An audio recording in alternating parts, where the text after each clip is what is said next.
दीपस्तंभ सोन्याचे उजळती वाटा सारी, कर्तृत्वाच्या ज्योतीने भारतभू सजली भारी, निष्ठा धैर्य सेवेचा अमर दिवा पेटला, स्वप्नाला दे पंख नवे अन गंध नवा पसरला, दीपस्तंभ सोन्याचे सोन्याचे सोन्याचे सोन्याचे.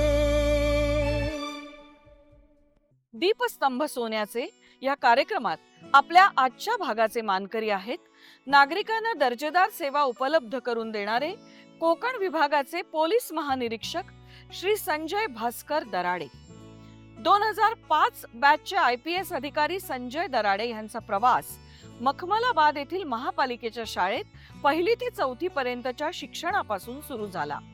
पुढे आपल्या कर्तृत्वानं त्यांनी देशातील सर्वोच्च सेवेत स्थान मिळवलं. धाराशिव, यवतमाळ आणि नाशिक ग्रामीणचे पोलीस अधीक्षक म्हणून त्यांनी कार्य करताना काटेकोर नियोजन, लोकाभिमुख दृष्टिकोन आणि थेट नेतृत्व या गुणांनी आपली छाप पाडली. धाराशिव येथे तुळजाभवानी नवरात्र बंदोबस्त तसंच नाशिक ग्रामीण मध्ये तब्बल 44 रायफल्स आणि 4000हून अधिक जिवंत कारतूस जप्त करून महाराष्ट्रातील सर्वात मोठी शस्त्रसाठा कारवाई यशस्वी केली. नागपूर ACB मध्ये काम करताना त्यांनी विक्रमी सापळे आणि संवेदनशील चौकशी केल्या. तसंच मुंबईच्या पूर्व विभागासारख्या सांप्रदायिक दृष्ट्या संवेदनशील भागात अतिरिक्त आयुक्त म्हणून जबाबदाऱ्या समर्थपणे सांभाळल्या. दराडे सांगतात, माझी पत्नी घराचा संपूर्ण कारभार सांभाळते आणि म्हणून मी बाहेर निर्धास्तपणे काम करू शकतो. आई वडिलांनी दिलेल्या संस्कारांमुळेच मी आज इथपर्यंत पोहोचलोय.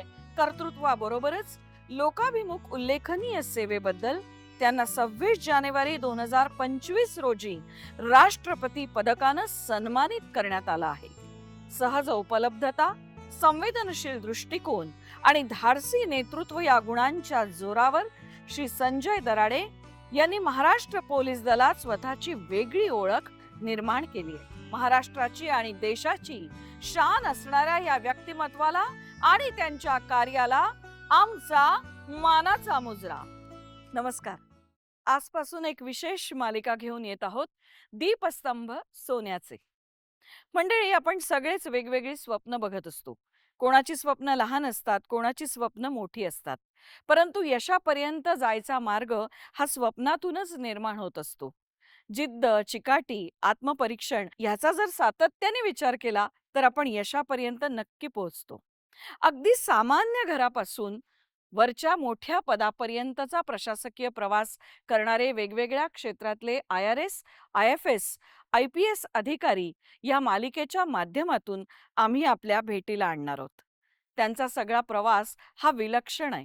त्यांच्या जिद्दीचा हा प्रवास या मालिकेच्या माध्यमातून आम्ही आपल्यापर्यंत उलगडणार आहोत. आज या मालिकेमध्ये आपण भेटणार आहोत.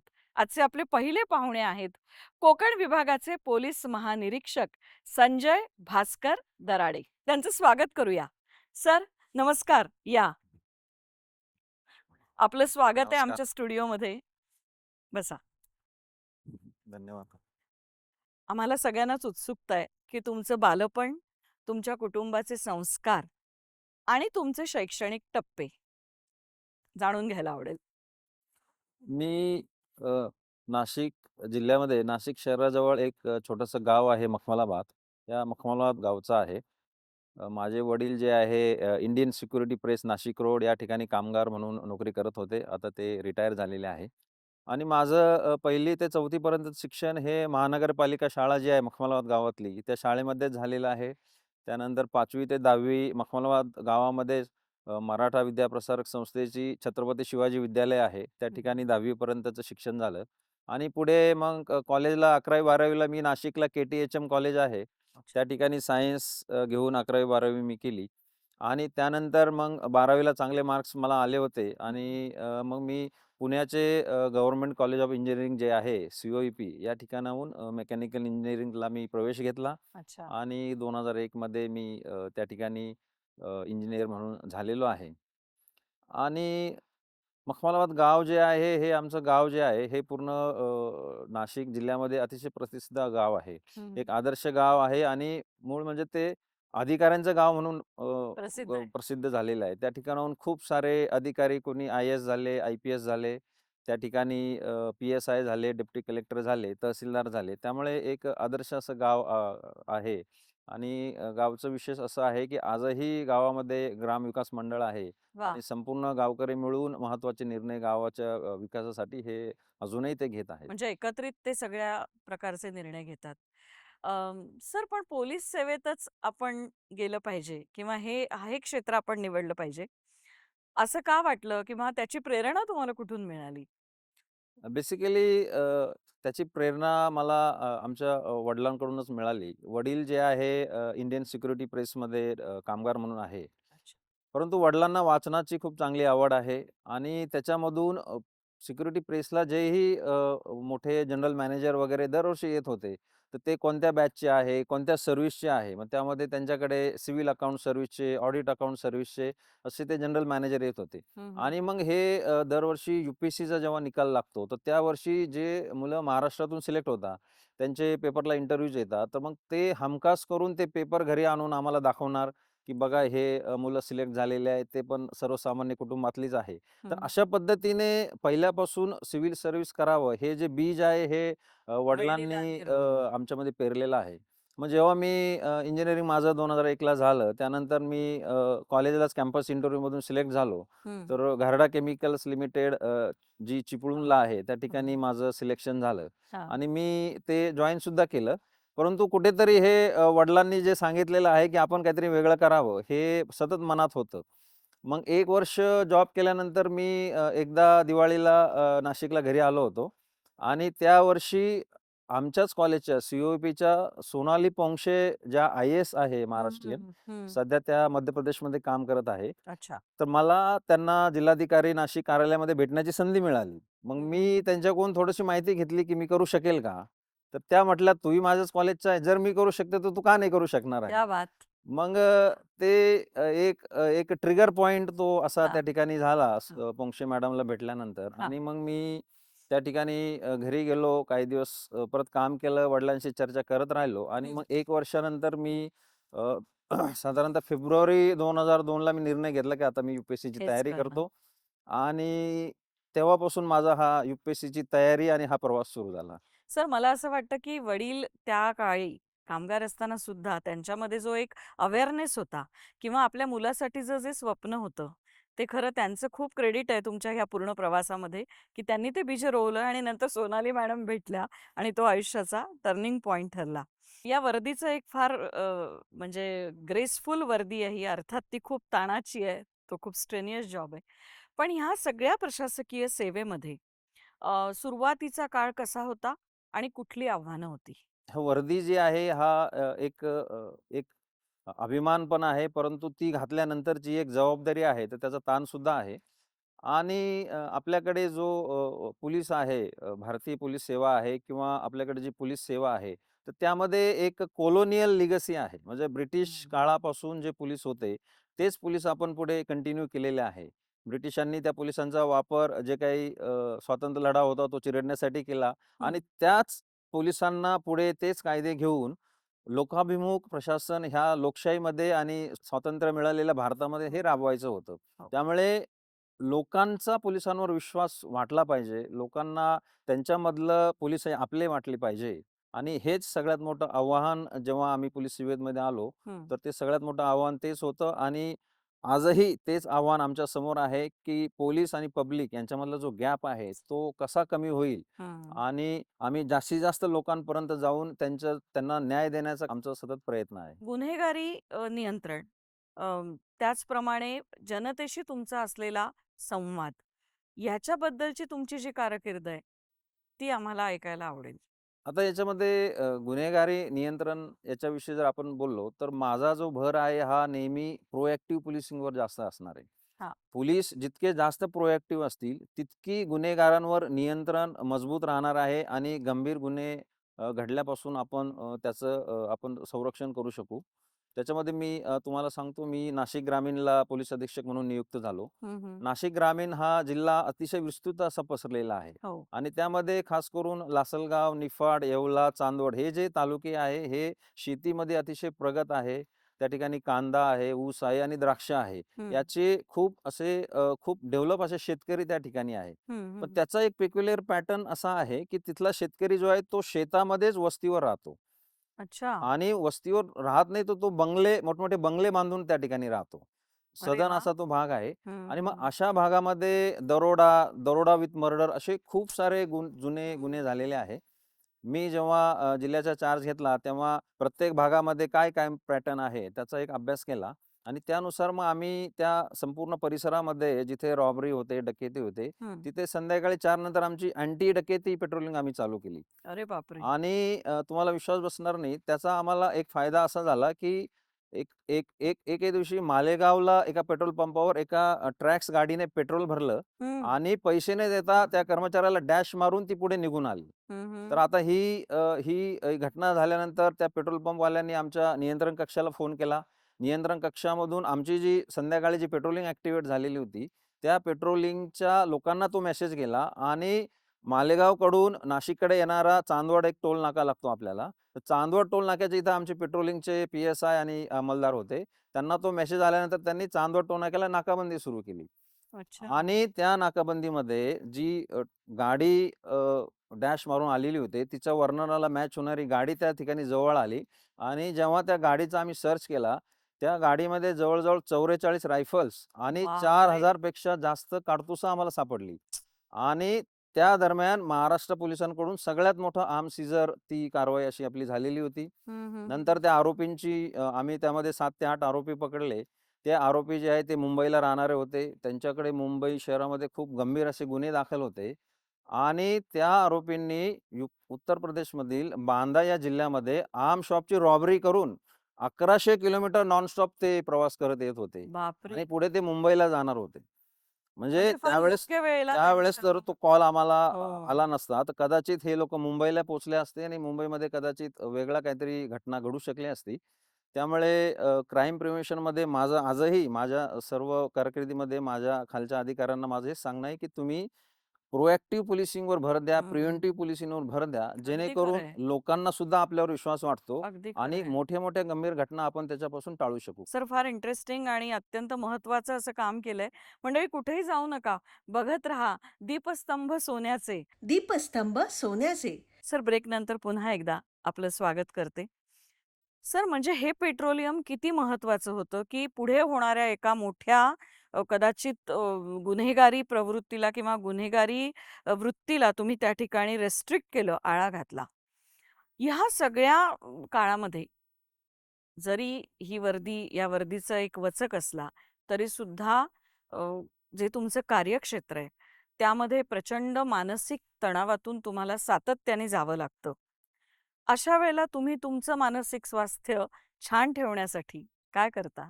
यामध्ये बेसिकली आपण जसं सांगितलं किंवा पोलिसांचं जीवन हे धकाधकीचं आहे आणि खालचे आमचे अंमलदार आहेत, तसेच वरिष्ठ अधिकारी हे सुद्धा सतत 24 तास कामामध्ये बिझी असतात. त्यामध्ये स्ट्रेस असतो.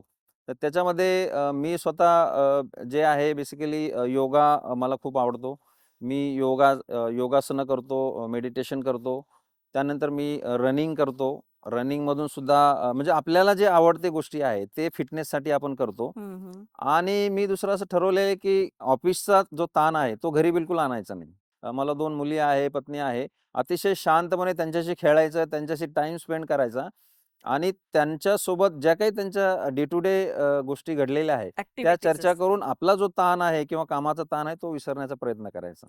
सर ह्या सगळ्या ह्याच्यामध्ये पूर्ण तुमच्या आत्तापर्यंतच्या प्रशासकीय सेवेत असा एखादा अनुभव तुम्हाला आठवतोय का, की जो तुम्हाला कायम लक्षात तर राहिलाच आहे, पण तो तुम्हाला काहीतरी धडा पण देऊन गेलाय?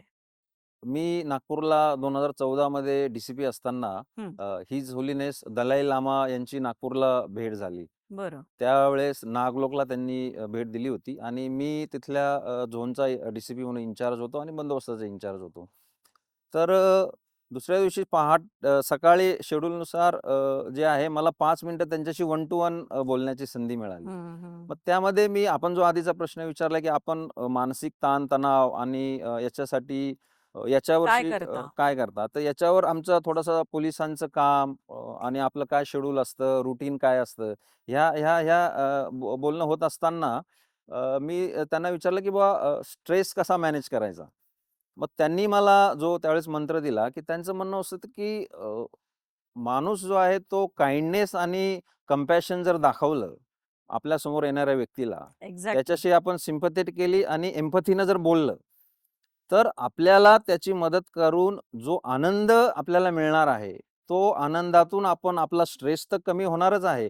परंतु आपल्याला आपण जे एक ध्येय ठरवलेलं आहे काम करण्याचं, ते सतत आपण मोटिव्हेट त्यामध्ये राहणार आहे. हं, हं, मला हं. वाटतं तो त्यावेळेचा जो काही एक 5-10 मिनिटाचा आमचा जो संवाद आहे, तो मला कायम ऑलमोस्ट दररोज मी आठवतो.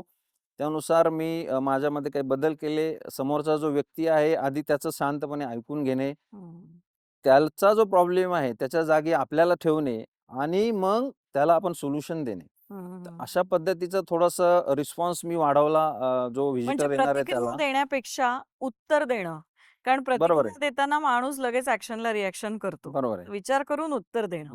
विचार करून उत्तरे देणे हां, आणि विचार करून त्याच्यावर सोल्युशन शोधणे. बरोबर. तर मला वाटतं तो एक अतिशय असा चांगला लाईफ लेसन मला त्यावेळेस त्या त्यावेळेला मिळालं. इंटरॅक्शनमधून मिळालेला होता. पुन्हा वेळ आली आहे एका ब्रेकची. मंडळी कुठेही जाऊ नका. बघत राहा दीपस्तंभ सोन्याचे. दीपस्तंभ सोन्याचे. सर ब्रेकनंतर पुन्हा स्वागत.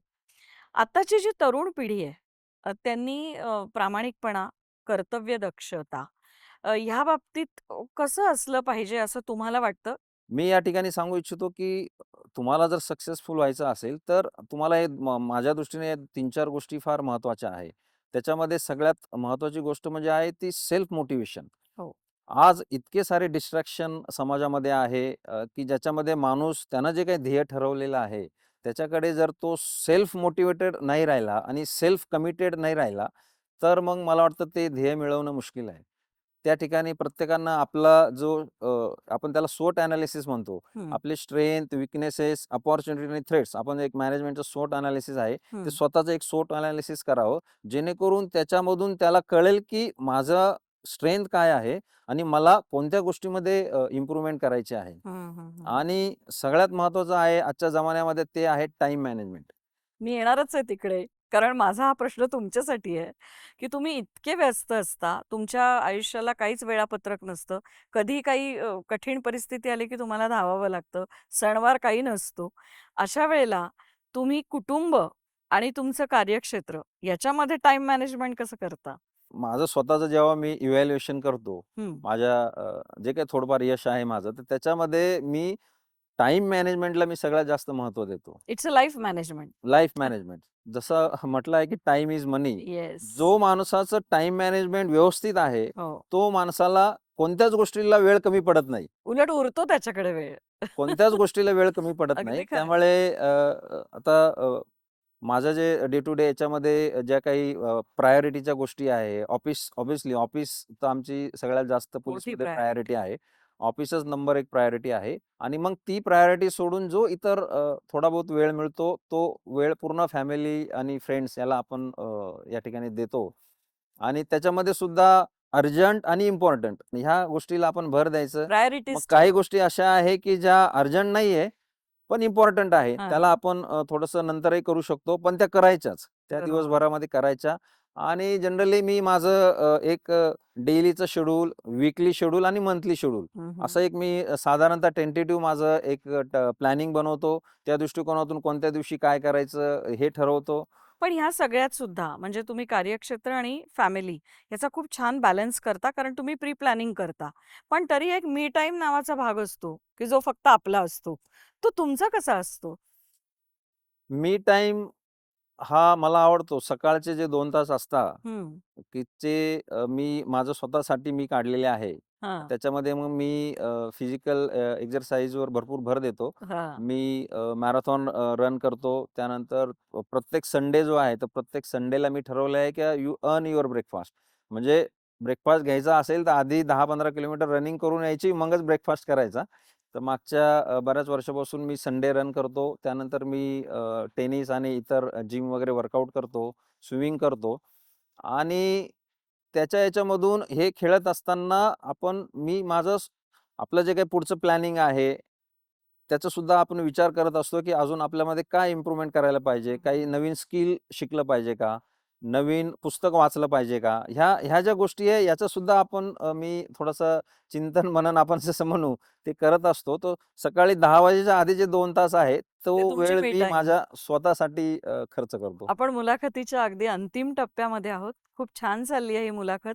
खूप प्रेरणादायी तुमचा असा प्रवास आहे. पण तरीसुद्धा 2 प्रश्न मला अगदी माझ्या मनातले विचारावेसे वाटतात. ह्या सगळ्या ताणतणावाचं व्यवस्थापन करताना, सगळ्या गोष्टी मॅनेज करताना, कधीतरी एखादा क्षण असा आलाय का, की उगाच आपण ह्या क्षेत्रामध्ये आलो, असं वाटून गेलं कधी?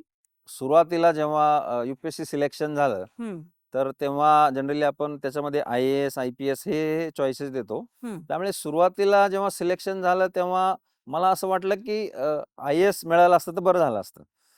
परंतु मग जसं महाराष्ट्र कॅडरमध्ये आलो, पोलीस सेवेमध्ये आलो आणि वेगवेगळ्या पदांवर पोलीस अधीक्षक, पोलीस उपायुक्त या पदांवर काम करायला लागलो.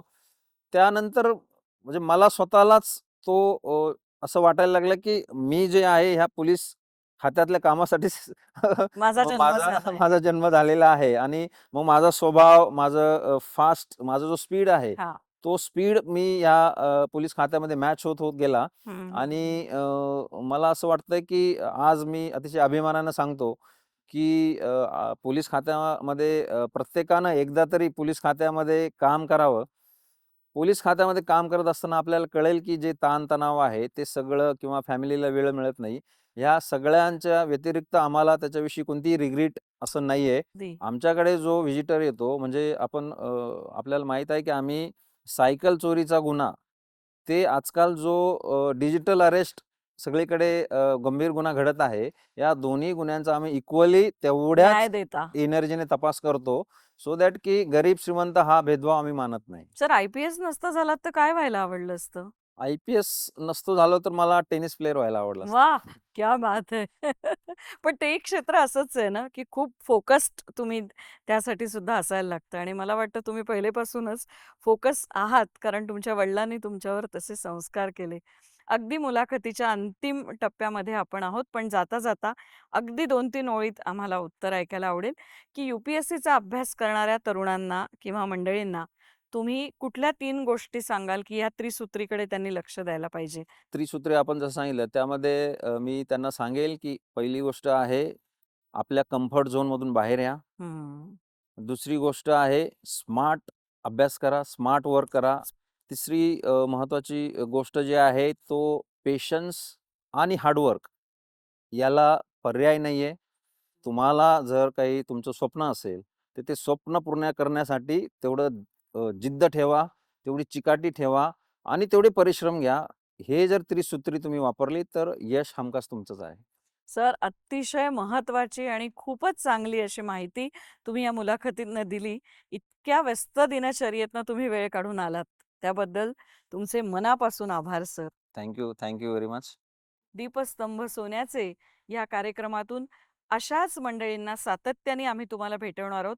जी मंडळी एवढा अभ्यास करून इथपर्यंत पोहोचतात, त्यांना पुस्तकातून वाचण्यापेक्षा त्यांच्या तोंडून प्रत्यक्ष त्यांचा प्रवास ऐकणं हे मला वाटतं अतिशय सुखद आहे.